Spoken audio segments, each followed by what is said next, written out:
Nah, untuk pengolahan media tanam atau bedengan itu tidak langsung saya campur pupuk dengan tanah yang ada di dalam bedengan, tapi bagian tengah ini ya, nih,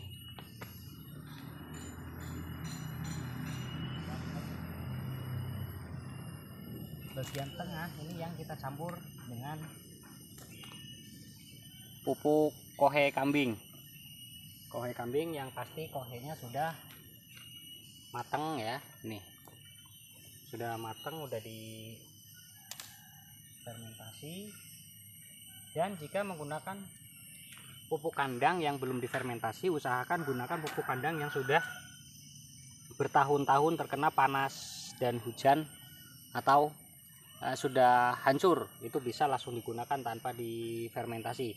Tapi jangan sekali-sekali menggunakan pupuk yang masih baru langsung kita gunakan tanpa difermentasi. Yang ada nanti pangkal vanili akan busuk semua, mati karena panas dari jamur dari pupuk yang kita gunakan.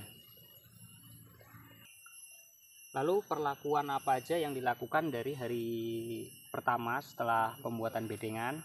Jadi begitu bedengan ini selesai, dibuat bedengan, itu kita kasih anti jamur. Untuk anti jamur tidak terpaku dari satu merek, silakan beli di toko pertanian. Nanti jamur yang bagus kira-kira apa silakan digunakan, bisa. Nah, setelah penggunaan anti jamur kurang lebih 2 hari itu langsung ditabur dolomit, dan kebetulan setelah ditabur dolomit tipis-tipis langsung kena hujan, langsung meresap, dan itu bagus.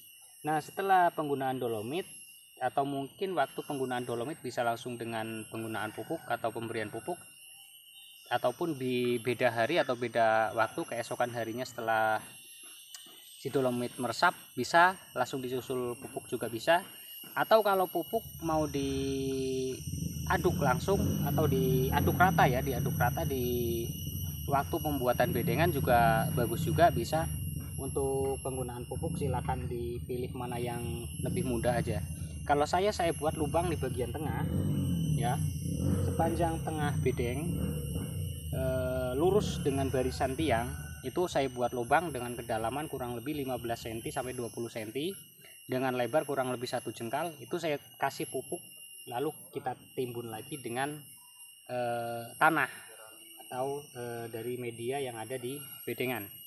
Dan ini rencana mulsa menggunakan sabut kelapa. Kalaupun nanti tidak ada kemarau atau tidak ada panas, kemungkinan saya tidak menggunakan mulsa, hanya mengandalkan nanti menumbuhkan rumput yang baru ini yang akan kita jadikan sebagai mulsa nantinya. Cuma kalau ada sabut kelapa bisa dijadikan mulsa lebih bagus juga, tapi pilih sabut kelapa yang memang sudah lapuk atau sudah lama ya. Jangan gunakan sabut kelapa yang masih hijau, yang masih baru dikupas langsung digunakan, itu jangan juga, itu kurang baik. Kalau ada kokopit yang memang sudah matang, kokopit lebih bagus juga. Nah, untuk penggunaan mulsa dari daun bambu usahakan penggunaan daun bambu itu daun bambu yang sudah jadi humus atau yang sudah hancur atau sudah rapuh. Biasanya ada di bawah rumpun bambu, tapi tumpukan yang paling bawah. Nah, itu yang sudah hancur, itu yang bagus digunakan, bukan dari daun bambu yang masih utuh.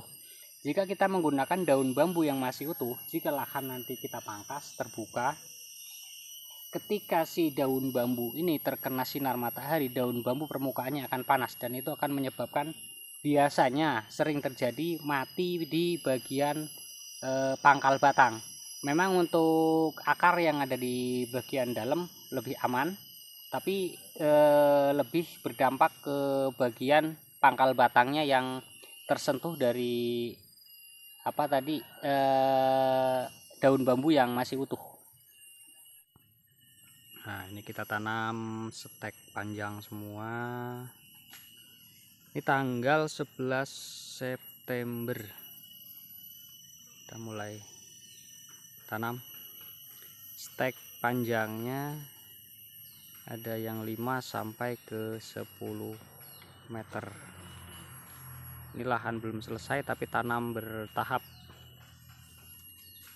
Nih. Ini cuma digantung di bagian atas. Nah, itu kita ikat biar nggak melorot. Ini tiang kita menggunakan waru doyong. Semua kita gunakan waru doyong yang semula akan ditanam waru doyong, gamal dan randu.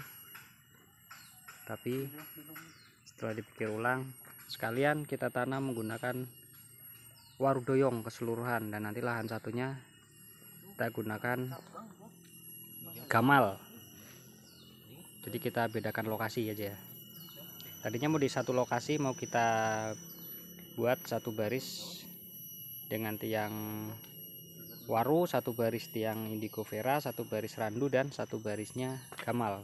Tapi rencana dari semula kita rubah untuk dibuat jadi per satu lahan. Ini bagian bawah sekitar 4 atau 5 ruas yang akan ditimbun di bagian pangkal atau kita tutup dengan menggunakan sabut kelapa. Nah, ini terlihat seperti medianya adalah tanah murni, tapi sebenarnya bukan tanah murni yang kita gunakan. Ini ada campuran pupuk, namun pupuk tidak kita aduk atau tidak kita campur langsung ke media atau tanah di dalam bedeng. Dan ini baru kita potong untuk daun-daun yang ada di pangkal, tapi belum kita timbun. Nah, rencana nanti ketika tanah ini sudah kena hujan, atau mungkin kalau nanti malam hujan, besok langsung kita timbun tipis kedalaman 1 cm, baru kita tambah atasnya pakai sabut kelapa seperti ada di bagian depan itu. Dan bagian atas itu pengikatannya tidak terlalu kuat, hanya sebagai pengait agar tidak melorot saja, karena belum ada tatakan di bagian atas atau belum ada cabang. Nanti ketika sudah ada cabang, itu ikatan sudah bisa dilepas, dan cabang sebagai tatakan di lengkung bagian atas.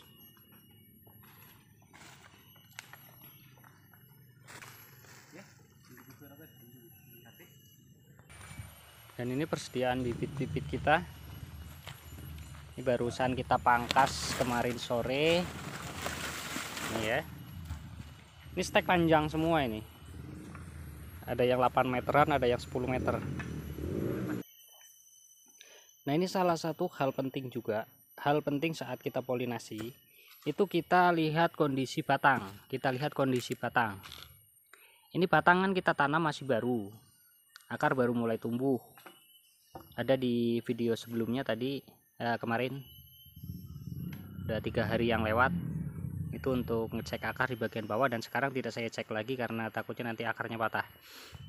Nah, untuk mengimbangi kekuatan batang atau kemampuan batang, ini sudah saya polinasi 1, 2 untuk satu tandan di 2 tandan di satu batang ini dengan panjang 2 meter. Ini sudah saya polinasi 1, 2, 3, dan ini tidak saya polinasi. Kenapa tidak dipolinasi? Apakah nggak sayang?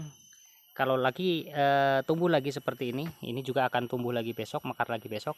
Kalau kita paksakan untuk semua dipolinasi, tidak mengukur kekuatan batang, yang ada nanti akar bagian bawah akan mati, batangnya pun akan ikut menyusul mati. Batang ini akan semakin keriput karena belum mampu untuk menopang buah yang lebih banyak. Jadi di sini saya kasih 1, 2 di tandan yang atas, di tandan yang bawah 1, 2, 3, 4 sama ini kemarin. Dan yang 1, 2, 3 ini tidak saya polinasi. Dan ini 1, 2, 3, 4 tidak saya polinasi.